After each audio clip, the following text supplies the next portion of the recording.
అందరికీ నమస్కారం. నేను మీ నరేష్ కుమార్, ఎకానమీ ఫ్యాకల్టీ, తెలంగాణ. ఈరోజు మనం ఇండియన్ ఎకానమీకి సంబంధించి ముఖ్యంగా భారతదేశంలో ₹1 గురించి తెలుసుకునేటటువంటి ప్రయత్నం చేద్దాం. భారతదేశంలో ఆర్బీఐ ముద్రించని నోటు ₹1 నోటు. ₹1 నోటు పైన ఎవరు సంతకం చేస్తారు? కేంద్ర ఆర్థిక శాఖ కార్యదర్శి సంతకం చేస్తారు. ముఖ్యంగా భారతదేశంలో ఆర్బీఐ ₹1 నోటును ముద్రించదు.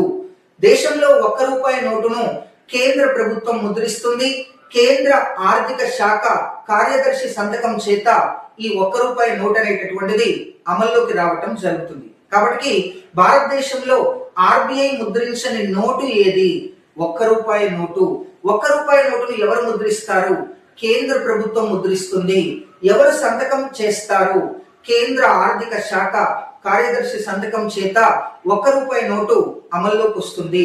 భారతదేశంలో 1957కు పూర్వం ₹1 అంటే 16 అనాలుగా పిలిచేవారు. ఎస్ అండి, 1957కు పూర్వం భారతదేశంలో 1957కు పూర్వం భారతదేశంలో ₹1 అంటే 16 అనాలుగా చలామణిలో ఉండేది. ఎస్ అండి, 16 అనాలుగా చలామణిలో ఉండేది.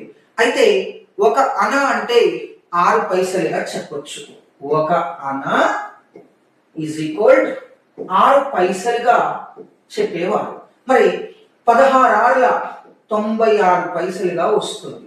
మరి ఇలా వస్తున్న ఈ విధానాన్ని ఆర్బీఐ స్వస్తి పలుకుతూ 1957వ సంవత్సరంలో దశాంశ పద్ధతిని ప్రవేశపెడుతూ ₹1 అనగా 100 పైసలుగా ప్రవేశపెట్టడం జరిగింది. కాబట్టి గుర్తుంచుకోండి, భారతదేశంలో 1957కు పూర్వం ₹1 అనగా 16 అనాలు. ఒక అనా అంటే 6 పైసలు, 16 96 పైసలు ఇలా వచ్చేది. కానీ 1957లో ఆర్బీఐ దశాంశ పద్ధతిని ప్రవేశపెడుతూ ₹1 ఈజ్ ఈక్వల్ టు 100 పైసలుగా మరి అమల్లోకి తీసుకురావటం జరిగింది. ఇలా భారతదేశంలో దశాంశ పద్ధతిని ఆర్బీఐ ఎప్పుడు ప్రవేశపెట్టింది? 1957లో ప్రవేశపెట్టింది. 1957కు పూర్వం ₹1 అంటే ఏంటి? 16 అనాలు. ఒక అనా అంటే ఎంత? 6 పైసలుగా చలామణిలో ఉండేది. మరి 16 96 పైసలకు స్వస్తి పలికి దశాంశ పద్ధతిని ప్రవేశపెట్టడం జరిగింది.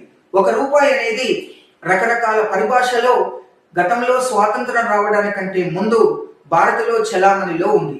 ₹1ని సాధారణంగా మనం రకరకాల